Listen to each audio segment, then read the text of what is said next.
¿Qué tal? En esta ocasión vamos a ver cómo acondicionar una señal de voltaje de la forma Y igual a mx más b, usando amplificadores operacionales rail to rail y fuente simple.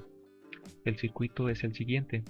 Tendremos un amplificador no inversor, en la cual tendrá dos voltajes de entrada. Uno de ellos será el voltaje que vamos a acondicionar y otro será un voltaje de referencia. Para analizar el circuito, podemos comenzar usando el teorema de superposición, para así ver qué aporta el voltaje de entrada y el voltaje de referencia de manera independiente. Si analizamos el voltaje de entrada, tendremos un voltaje en la entrada no inversora del operacional, que será el voltaje de R2, el cual es un divisor de tensión. Este voltaje será amplificado en una configuración no inversora, por lo que el voltaje de salida nos queda como el divisor de tensión, multiplicando la resistencia de realimentación sobre la resistencia de entrada más 1.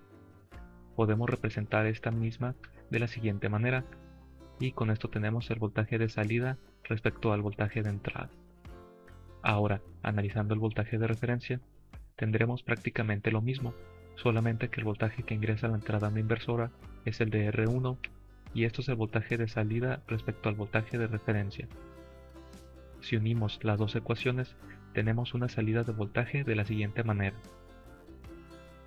Ahora, para realizar un ejercicio, tendremos que acondicionar los siguientes voltajes. Si tenemos 1.15 volts de entrada, debemos tener 5 volts a la salida. Y si hay 0.5 volts de entrada, entonces tendremos 2.5 volts de salida. Recordando que el circuito mostrado es para una relación de voltaje de Y igual a mx más b, donde Y es el voltaje de salida y x el voltaje de entrada.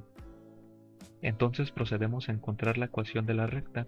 En este caso lo haré por medio de un sistema de ecuaciones 2×2. Para determinar las ecuaciones podemos determinar el voltaje de entrada y salida de la siguiente manera. Tenemos que 5 es igual a m por 1.15 más b, y será nuestra ecuación número 1.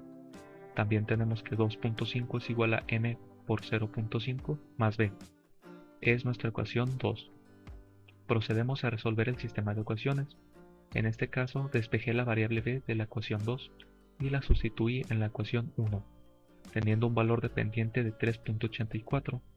Ahora con este valor se sustituye en la ecuación 2, determinando una b de 0.58, por lo que nuestro voltaje de salida es 3.84 veces el voltaje de entrada más 0.58. Entonces, retomando la ecuación del circuito, podemos ver que esta parte de la ecuación la podemos igualar a nuestra pendiente y esta otra al valor de b, así como se muestra. Podemos observar que ambas ecuaciones de m y b tienen una variable en común, la cual está dada con las resistencias de realimentación y entrada. Si despejamos ambas variables, nos queda que Rf más Rg sobre Rg es igual a la pendiente multiplicado R1 más R2 sobre R2. Por este otro lado, si despejamos la variable, tenemos que Rf más Rg sobre Rg es igual a P sobre BCC multiplicado R1 más R2 dividido R1. Aquí el voltaje de referencia lo propone el diseñador. En este caso, para evitar añadir una referencia, simplemente se usará el mismo voltaje de alimentación. Teniendo ambas igualdades, podemos comenzar a despejar variables. En este caso, despejando R2, tenemos la siguiente fracción. Con los valores de la ecuación de la recta y el voltaje de referencia, tenemos que R2 es igual a 33.1 veces R1.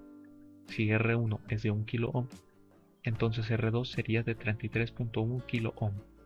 Ahora, con estos valores de resistencias podemos sustituir en la siguiente ecuación, teniendo que Rf es igual a 2.95 veces Rg.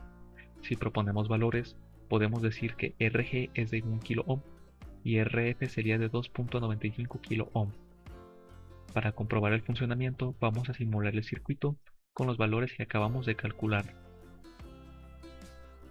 Entonces tenemos para 0.5 volts de entrada, 2.5 volts de salida, y para 1.15 volts de entrada, prácticamente 5 volts de salida.